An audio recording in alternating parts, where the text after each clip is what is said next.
Hello, my name is Tylluan. I'm a solitary pagan witch, I'm an author and the founder of the Wolf and Howl Press, and today's little chat is about how we know when things are real. How do we know when they're real? How do we know when it's wishful thinking? How do we know when it's a figment of our imagination? And it was suggested to me, well, it's been a common problem in my postbox, and I think it's worth sharing it here, my particular advice on it. Firstly, where are you going? Firstly, let's dismiss the idea that the imagination is necessarily a bad thing.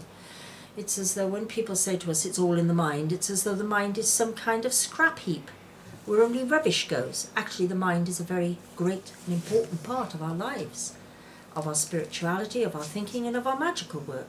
So let's get the idea of imagination, let's put that one to one side. How do we know it's real? How do we know when it's wishful thinking? How do we know when we're being duped? And there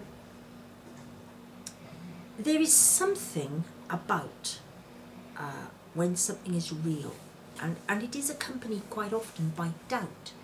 When we see something, we think, wow, did I just see that? Did I really just see that? Did that just happen, or what? Whereas when it's wishful thinking, there is an element where we push down the doubt, and there is an element of arrogance with wishful thinking.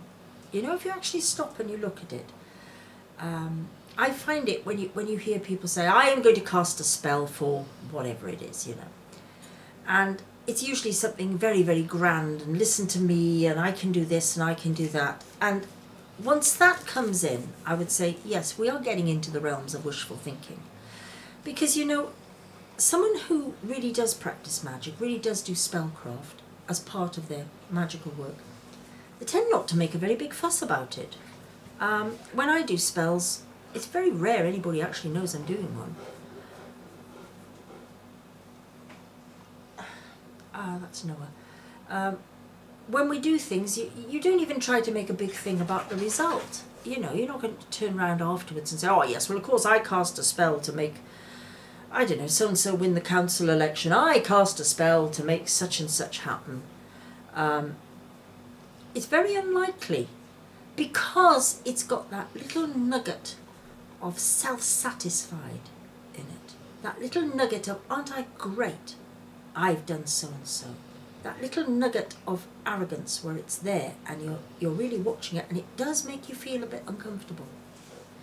But of course, in order to do that, you have to really hone your skills of watching and observing people and observing how they're going to behave.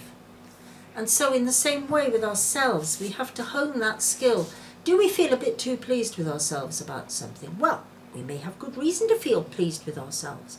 I feel very pleased with myself when I've finished another book. I think, oh wow, that's great. On with the next one now. And they're off. It is occasionally like bedlam in this kitchen, you know. Anyway, I shall finish it fairly quickly here. There is this element of being too arrogant about things. So if you catch yourself doing it, stop and ask yourself, why am I doing it? This is always one of the big things you must always ask. Well, okay, if I am doing it, why am I doing it? Well, perhaps people do it because they don't feel very confident in their spell work. Maybe they do it because they're afraid if they don't, people will think they have no power at all. Maybe they're trying to impress somebody. We all know of people who go out there and start showing off. They do it, they show off with their driving, they show off. Fishermen are notorious for it. They show off in terms of how big I caught a fish and it was this big. Yes, but it only grows that big. Yes, but mine was this big. It's the same kind of thing. And we have to be aware it does exist in magic. It does exist in the spiritual life.